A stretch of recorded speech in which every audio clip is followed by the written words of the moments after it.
zaborí, helmu z hlavy zosadí, rukavice odhodí, kríž na svojom brnení jednou rukou pohladí.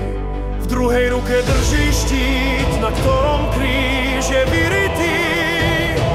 Pomaly ho otáča, už teraz vie, čo uvidí.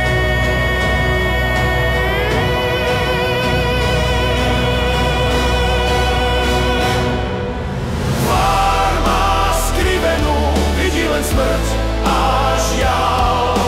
Keby bol nemusel, už by nebojoval.